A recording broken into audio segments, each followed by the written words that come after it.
like in line with like what Archie like really articulated in depth, like. So basically, going back to my question, like what tools, services, platforms can they utilize to really, first one, like make the first step? Yeah. Make the first step. It's just so unfortunate that we don't have the match here. We do have the match. It was really good stuff. We do have the match. We do have the match. We would have had like here on display. I can bring it right now if you boys want to see it. Yeah, really on display. Let me. No, yeah. We take it. You can't.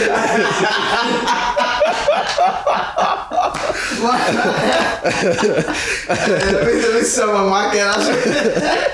I should make use. That's not. I don't want to lose the opportunity. Let me sell my market. And by the way, we won't even cut this part. Yeah. There's something. We won't even cut this part. No. So listen, Yeah. So let me just finish my question. Then you have the entire show. Yeah, sure. Yeah. So this here. Yeah. Damn, bring it. Yeah. Yeah.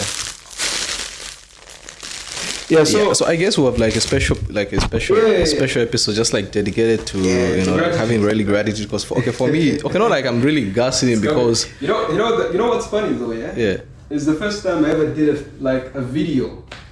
Let it be interviewing whatever, right? On the clothing brand. Was with this man here. Oh yeah. Give him one of the best interviews. So just I Fet has it, we get to bring some of the match on this episode as well. So I mean, really, I think it's a big question you're asking, right? Because I think there's a lot of ways to answer this question, especially as it relates to strategies, as it relates to branding.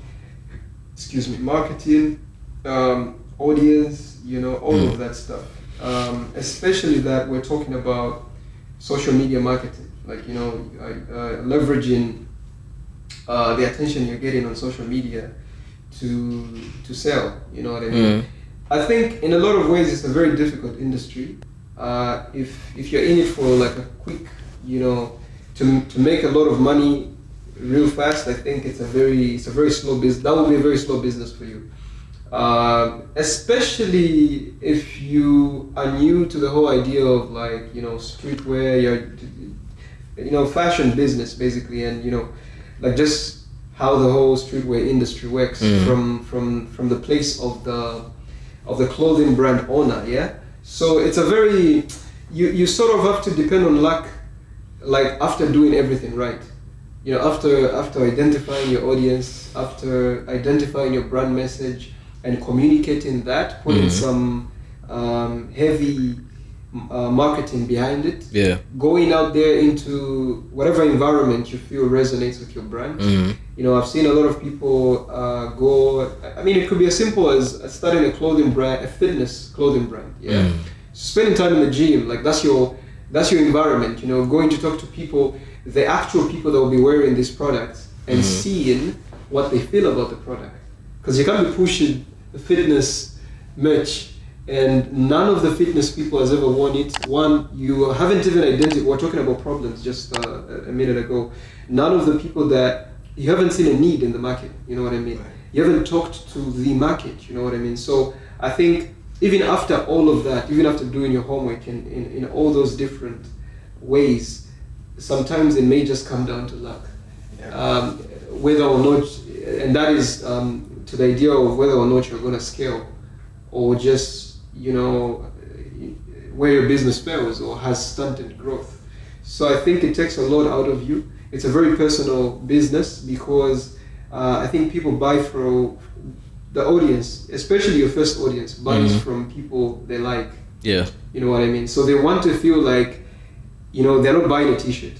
They want to feel like they're buying a culture. They're buying into a lifestyle. Right. So for them, you can talk of quality as tying to your brand, right? Because there's a lot of businesses that, strongly, align their brand identity to the quality of the material they're putting out. You know what I mean? So you talk of, say, Zara, for instance. It's like, you know, it could be fast fashion in a way, but also like quality. You know what I mean? It's like, yeah, if I'm rocking Zara, you know what I mean, as a regular guy, yeah, then I'm rocking some, you know, Gucci, Balenciaga, you know, all of them have like something about the product itself that screams the brand name. Exactly. So even if it comes down to that, there's also, when you're starting out, especially as an individual, there's also the aspect of just people buying from you because they like whatever it is that you have going on. So the storytelling, you have to have a story. You know, what is the story of your brand? You know, why should people care? Because stories would make people care. You know, stories would make people feel, you know what, that's my story too. Or you know what, I like this story. That's a story that I'm into. You know what I mean? So they buy into that idea. So it's very difficult to scale as a clothing brand owner, especially as you're starting, because a lot of you're unsure about a lot of things. And a lot of times you're approaching it from the consumer mindset, where you want to print stuff that you like. So if I'm into boxy, oversized tees, you know, that are monochromatic, so if it's brown from the t-shirts to the socks, that's what I want to print. Yeah. But again, there's the aspect of it being a business, giving people what they want. Right. So while you maintain your brand identity and your story, it has to tie into what people want to. Right. You know, what's a story without an audience? Yeah. You know what I mean? So again, it's a collaboration. This is a very, in a funny way, it's an invisible. Okay. It's a distant marriage, you could say, with you and your audience. Yeah. Like you guys are communicating even without it being direct in a way. You know what I mean? So yeah. That's actually that.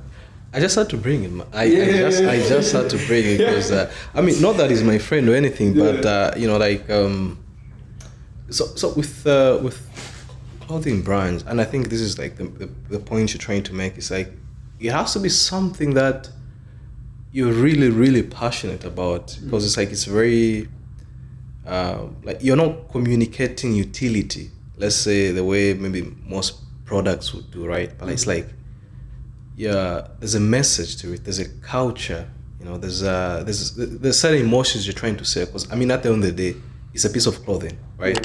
And you know, whether it's Zara, then why we mention brands? Whether it's like you know, plain t-shirts, plain sweaters, and all those things. At the end of the day, just clothing. But why we buy into it is it's the message, the culture around it, and I guess that's what you need when you're trying to sell something like clothes, pants, you know, just clothing, just in general. I would say.